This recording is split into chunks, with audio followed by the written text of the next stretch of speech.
एक तरफ तो ये कहानी है कि भारत दुनिया की सबसे तेजी से बढ़ने वाली मेजर इकोनॉमी है। शेयर मार्केट हर रोज नई ऊंचाइयों को छू रहा है और दुनिया भर के इन्वेस्टर्स यहां पैसा लगा रहे हैं। ये वो कहानी है जो हमें हेडलाइंस में सुनाई देती है। लेकिन सिक्के का एक दूसरा पहलू भी है।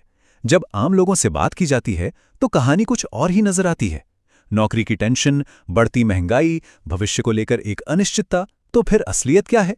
क्या भारत की इकोनॉमी सच में उड़ान भर रही है, या फिर इस चमक दमक के पीछे कुछ ऐसी दरारें हैं जिन्हें हम देख नहीं पा रहे हैं? चलिए इन दोनों कहानियों के पीछे की सच्चाई को समझने की कोशिश करते हैं। चलिए शुरुआत करते हैं उस नंबर से जिसकी चर्चा सबसे ज्यादा होती है, 7.8% की जीडीपी ग्रोथ। ये आंकड़ा सुनने में शानदार लगता है और ये दुनिया की किसी भी बड़ी अर्थव्यवस्था से कहीं ज्यादा है। ये दिखाता है कि देश में कुल मिलाकर सामान और सेवाओं का प्रोडक्शन तेजी से बढ़ रहा है। पर इस शानदार आंकड़े के ठीक पीछे एक और सच्चाई है, जिसे कहते हैं जॉबलेस ग्रोथ। इसका मतलब यह है कि इकोनॉमी का साइज तो बढ़ रहा है, लेकिन उस स्पीड से अच्छी पक्की नौकरियां पैदा नहीं हो रही हैं। और यहीं से भारत की आर्थिक कहानी का सबसे बड़ा कंफ्यूजन, सबसे बड़ा विरोधाभास शुरू होता है।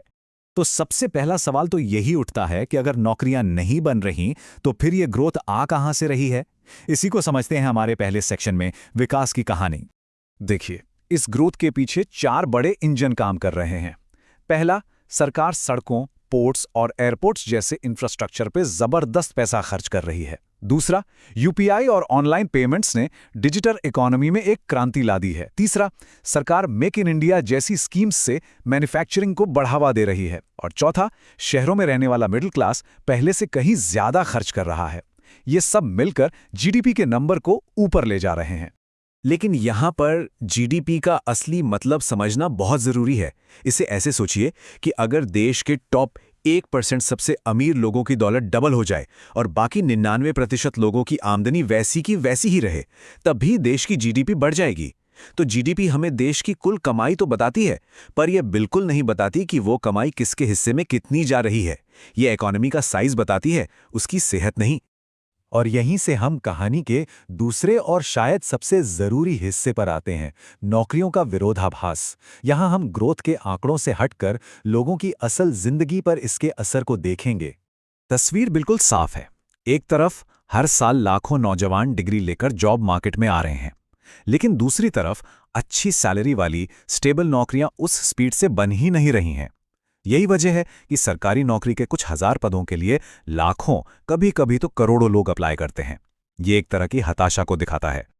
और जिन लोगों के पास नौकरी है भी, उनकी अपनी एक अलग ही लड़ाई चल रही है। उनकी सैलरी बढ़ती तो है, लेकिन उनके खर्चे उससे भी ज्यादा तेजी से बढ़ जाते हैं। ये कुछ ऐसा है जैसे किसी ट्रेडमिल पे दौड़ना। आप भाग तो रहे हैं, पर पहुंच कहीं नहीं रहे। ये छोटा सा गणित पूरी प्रॉब्लम को सामने रख देता है। मान लीजिए किसी की सैलरी साल में 8% बढ़ी, लेकिन घर चलाने का कुल खर्चा 12% बढ़ गया। इसका सीधा सा मतलब यह है कि असल में उनकी खरीदने की ताकत कम हो गई है। वो कागज पर तो ज्यादा कमा रहे हैं, लेकिन हकीकत में उनकी फाइनेंशियल हालत और खराब हो रही है। और ये दबाव कहां से रहा है?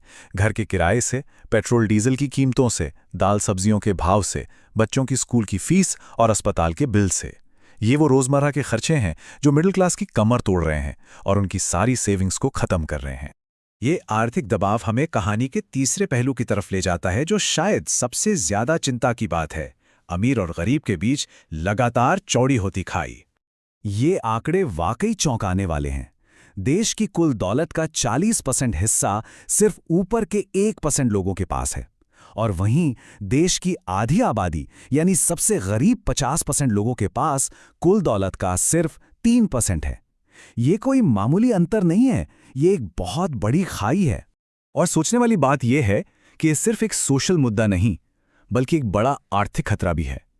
जब ज्यादातर पैसा कुछ ही लोगों के पास जमा हो जाता है, तो बाजार में चीजों की डिमांड कम हो जाती है, क्योंकि ज्यादातर लोगों के पास खर्च करने के लिए पैसा ही नहीं बचता।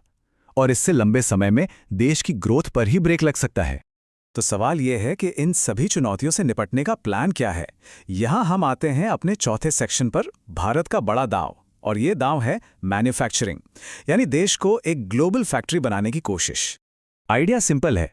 जैसे चीन ने अपनी फैक्ट्रीज के दम पर करोड़ों लोगों को गरीबी से बाहर निकाला, वैसे ही भारत भी करे।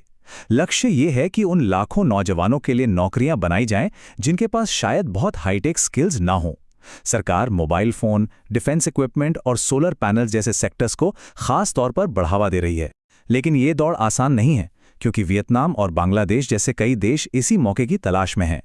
तो इन सब बातों को जोड़कर देखें तो हम अपने आखिरी और सबसे बड़े सवाल पर पहुंचते हैं।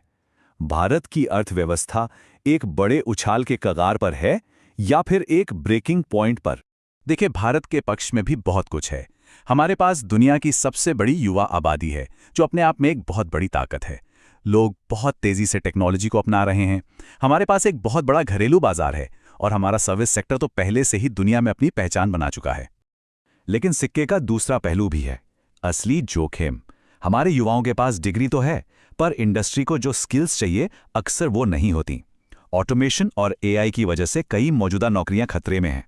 क्लाइमेट चेंज का असर खेती पर पड़ रहा है और लोगों पर घर का कर्ज लगातार बढ़ता जा रहा है। तो आखिर में पूरी कहानी इस एक सवाल पे आकर टिक जाती है, क्या भारत अपनी विशाल युवा आबादी के लिए करोड़ों अच्छी नौकरियां बना पाएगा? अगर इस सवाल का जवाब हाँ है, तो भारत एक ग्लोबल इकोनॉमिक सुपर पावर बनने की राह पर है। लेकिन अगर इसका जवाब नहीं है, तो ये जो तेज ग्रोथ दिख रही है, ये एक ऐसे बुलबुले में बदल सकती है जो कभी भी फट सकता है। इस पूरी सिचुएशन को समझने के लिए ये तुलना शायद सबसे सही है। भारत की इकोनॉमी एक पावरफुल इंजन की तरह है जो पूरी रफ्तार से दौड़ रहा है, लेकिन इस पर बेरोजगारी, महंगाई और असमानता का भारी वजन लदा हुआ है जो इसकी स्पीड को लगातार कम कर रहा है। तो फाइनल टेकअवे क्या है? टेकअवे ये है कि दोनों कहानियां सच हैं। ग्रोथ असली है और जो समस्याएं हैं वो भी उतनी ही असली हैं। भारत एक ऐसे मोड़ पर खड़ा है जहां आज लिए गए फैसले ही अगले कई दशकों की कहानी लिखेंगे। ये एक ऐसी रेस है जिसमें इंजन तो जोर शोर से चल